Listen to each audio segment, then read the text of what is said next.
नमस्कार। मैं सुधा सक्सेना। हम सब हर पल हर क्षण विचारों के से घिरे हुए होते हैं और निरंतर उन विचारों से प्रेरित होकर कार्य भी करते हैं। वो विचार अधिकतर तो अपनी परिस्थितियाँ, अपने स्वभाव, अपने पारिवारिक स्थितियों के आवरण में आते हैं, किंतु ये भी सत्य है कि हम समाज में, परिवार में, अपने आसपास के वातावरण से और सदस्यों से, लोगों से सदैव प्रेरणा लेते हैं। आइए आज प्रेरणा शक्ति पर ही कुछ चर्चा करते हैं। प्रेरणा शक्ति की सामर्थ्य अद्भुत होती है। इसके बल पर व्यक्ति स्वयं में अभूतपूर्व निखार ला सकता है। प्रेरणा वह सेतु है जिसके बल पर हम सफलता के द्वार पर पहुंच सकते हैं।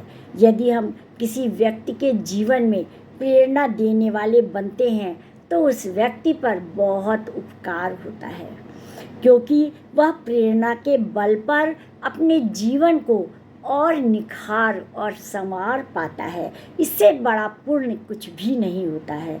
कभी कभी बहुत बड़ा भाषण भी प्रेरित नहीं करता, लेकिन कभी कभी किसी का कहा हुआ एक वाक्य ही जीवन में अभूतपूर्व बदलाव ले आता है। हमें जीवन में प्रेरणा देने का कार्य करना चाहिए, जिससे कि समाज में सकारात्मक ऊर्जा का प्रसार हो पाए। प्रेरणा प्राप्त करने के लिए उचित दृष्टि भी होनी चाहिए। हम विनम्रता से भरी हुई दृष्टि से ही प्रेरणा को अंगीकार कर सकते हैं। यदि हमारे भीतर अहंकार हिलोरे ले रहा है तो कभी भी हम उस प्रेरणा को ग्रहण नहीं करेंगे और उस प्रेरणा को हे दृष्टि से देखने लगेंगे। उसके कार्यों को लेकर संशय का दृष्टिकोण रखेंगे। वास्तव में प्रेरणा की शक्ति अंतस के निर्मलीकरण के बाद ही हमें प्राप्त होती है।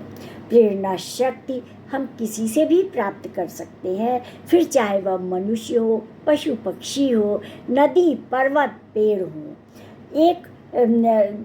एक छोटी सी चींटी भी हमें ऊर्जा दे देती है, सतत गतिमान रहने का संदेश देती है।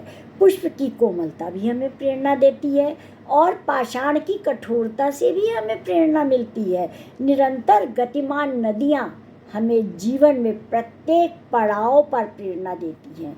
इन सभी के अतिरिक्त आत्म प्रेरणा अत्यधिक महत्वपूर्ण होती है। इसमें व्यक्ति स्वयं के भीतर ही प्रेरणा बिंदुओं को निर्मित कर उनके ध्यान मनन से जीवन को उन्नति की राह पर अग्रसर कर सकता है। सफल जीवन का यही सूत्र है और यही हम इसी के द्वारा हम सफलता के शिखर पर पहुंच सकते हैं। प्रेरणा शक्ति एवं जीवन शक्ति के योग से ही कार्य सिद्धि प्राप्त हो सकती है। सत्य है कि हम प्रेरणा सदैव अपने आसपास वातावरण, अपने परिवार, अपने बुजुर्गों, अपने गुरुओं से या किसी के भी एक छोटे से वाक्य से लेते हैं, लेकिन उस प्रेरणा को लेने के बाद वह प्रेरणा तभी सार्थक होती है जब हमारा मस्तिष्क विवेकपूर्ण ढंग से उसको ग्रहण करता है और कार्यान्वित करता है, क्योंकि कार्यान्वित करने पर ही हम अपने को सफल बना सकते हैं। जीवन में कर्म आवश्यक है और वह प्रेरणा के द्वारा संदेशित होकर के हम आगे को बढ़ते हैं। तो आज इतना ही। आप सब ने मेरे चैनल को लाइक और सब्सक्राइब किया, उसके लिए आपका अतिशय धन्यवाद। नमस्कार।